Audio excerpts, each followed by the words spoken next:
Greetings ladies and gents, welcome back to the Craft Hammer. I'm your host Stefan, and in today's episode we're going to be talking about the foul Xenos, the Tyranids, and asking the simple question whether the Tyranids lore sucks.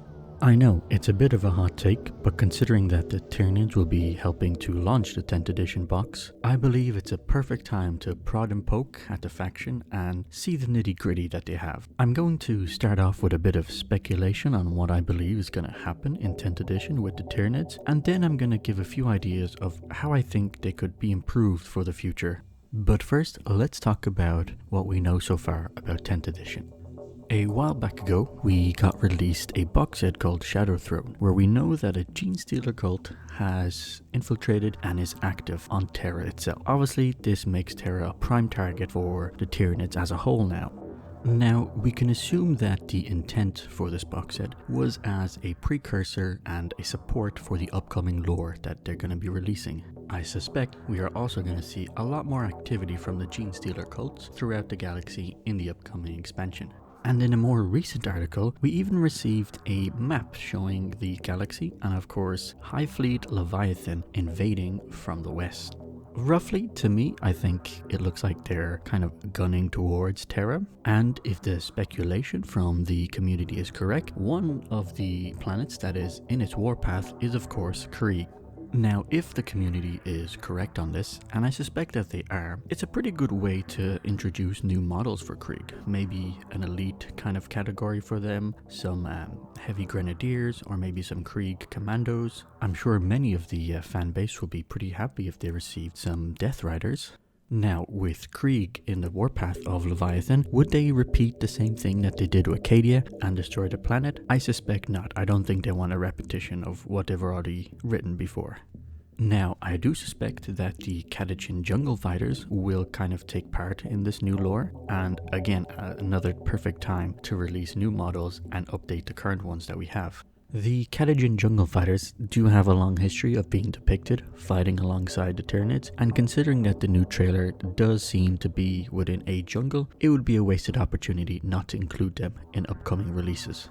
To give a short speculation and a small prediction, I think we're going to be getting new Krieg and Catachin to go along with the Imperium having to hold off the Tyranid invasion. Lore-wise, what I think is most likely going to happen is that we're going to have a full Tyranid invasion similar to The Beast Arises. For those who don't know, roughly around M32, 6 Primarchs pretty much brought the galaxy to its knees. And I suspect that 10th edition will have a similar theme. Gene Stealer cults will arise across the Imperium and specifically on Terra. I don't think they'll put any Tyranid claws on Terra itself, simply that they don't want to repeat the invasion of Baal.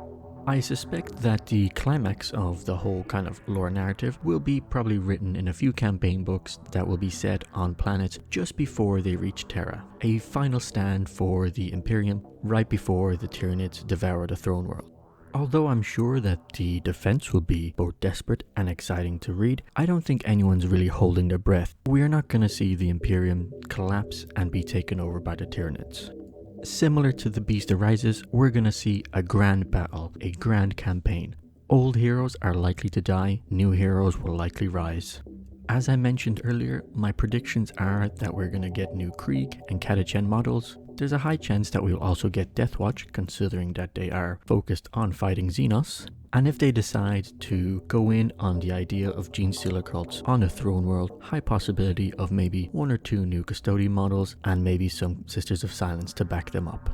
And if you've been paying attention, and also considering the fact that this is supposed to be a video about Tyranid lore, I'm sure talking a lot about other factions and not the Xenos themselves. Let's be honest, although the Tyranids are poised to be the big baddie of 10th edition, they will never really move the lore forward like other factions can. Unless Games Workshop goes in a drastically different direction lore-wise, which I'll discuss in this video, the Tyranids will remain a facilitator and a punching bag for other factions within the game.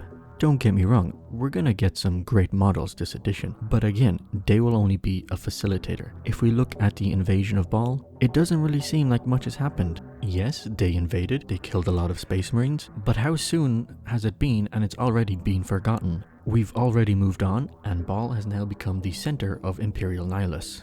Yes, a pretty picture was painted, and we got quite a few last heroic stands, but the Blood Angels and their successors have bounced back and more likely more powerful than they ever were before with the advent of the Primaris. The fundamental issue with Tyranid lore is in fact incompatible with the grimdark universe that we're currently in. Even though we've had lore events that make it seem that we've moved further along than ever before, we have in fact been in a perpetual cycle. The balance of power has been fluctuating between the different factions, but that's what it is, a fluctuation that has created this perpetual motion where there is only war. The Tyranids, on the other hand, only bring one thing to the table: an ending. The average person in the hobby wants to move between war zones, figure out the backstories of new and existing characters. We want to see those epic moments on battlefields across the entire universe. None of us wants the hobby to simply end because the Tyranids have swarmed the entire galaxy and have eaten everything away. The fundamentals of the Tyranid lore not only clash with the idea of a perpetual system where there is only war. In reality, what is the point of getting excited for future stories, heroic last stands, schemes beyond our imagination, when in the end we know that none of it really mattered and that the Tyranids have converted everything into biomass? This is where the next part of the video is going to take us. How do we break these fundamentals from the Tyranid lore so that they are no longer the end, but instead are integrated into the rest of the grimdark universe, where we can actually get more interesting lore and stories that involve the Tyranids not as simply a punching bag, but have their own take on how things are going. I know, it's a tall order, but stay with me. I think you're going to enjoy what I have to say and the ideas that I'm going to bring to the table. So, what is this fundamental issue that I've been talking about? It's the all-devouring, all-swarming, unending force that is coming down upon us. The galaxy is being devastated by forward scout fleets of the Tyranid hive mind, and we have yet to fathom what other horrors are yet to come. And although it sounded cool when they first began to write this lore, we've now been put in a corner where we can't really expand on the lore because, as I said, it will be the end of the galaxy. So we're kind of stuck with the Tyranids pretty much being the punching bag of every other faction. So how do we fix this problem and make the Tyranid lore more interesting? Simply put, we need to break the idea that they are an unending, ever-devouring force and instead integrate them into the perpetual nature of the lore. And the key to all of this is, of course, the Necrons. I know, what a shocking idea, but the Necrons are the perfect faction to use in this scenario. They've previously fought the Old Ones, they've enslaved the Catan, and even managed to tame the warp itself. I know it sounds strange, but they are a perfect fit to reinvent the Tyranid lore. The specifics on how it's actually achieved, we can figure out the details a bit later, but what we need to achieve is that the Silent King, which hasn't really done much in the lore since his return, uses some sort of device, some sort of method, where he's able to send either a psychic shock or whatever else you might want to call it into the Tyranid hive mind. The intent of this is to break the connection that the hive mind and the vast majority of Tyranids have. This psychic break from the hive mind will help us mold the Tyranids in a variety of different ways. First and foremost, all the Tyranids that haven't quite reached this galaxy, forget about most of them. Let's say that most of them have died or have eaten themselves and then starved out within the void. We will keep a tiny portion of them because they have survived due to the fact they are in such close proximity to the hive mind, but they are not this unending force and are still coming towards the galaxy. The Tyranids that are already here, we're gonna both combine them with the Gene Stealer cults and also break them up into a variety of different flavors.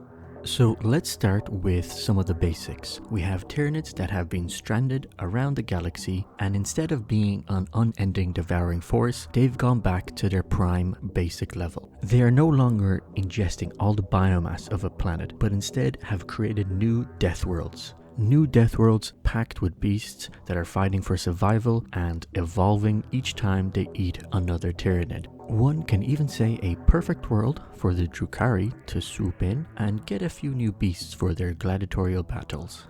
A great way to expand the beast tamers with a few new trinkets.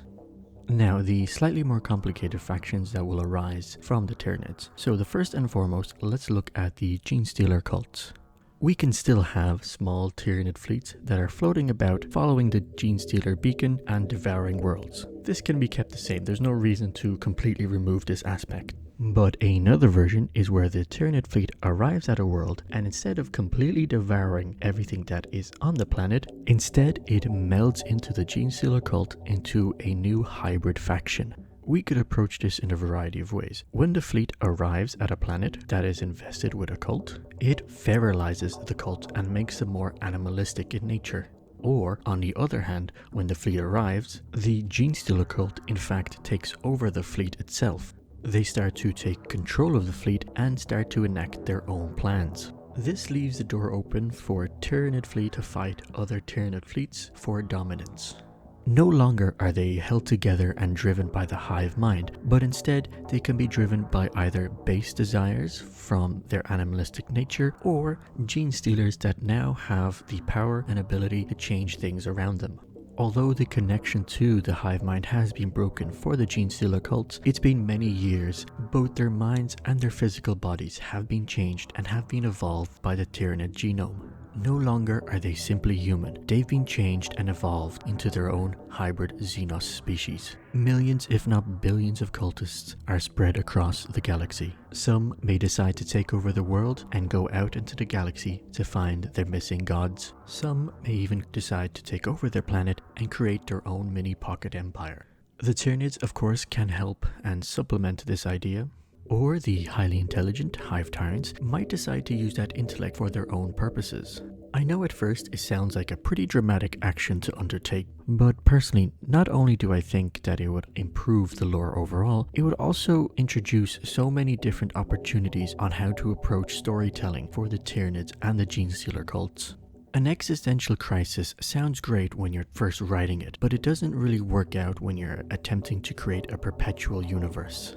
At least with this new version of the Tyranids, we will still have worlds being taken over and their biomass being integrated into hive fleets, but now there's different ways to approach it. We will be able to craft new narratives without having to worry that we're going down the same path as Warhammer Fantasy had, where the end times simply destroyed all the previous stories that so many people really enjoyed.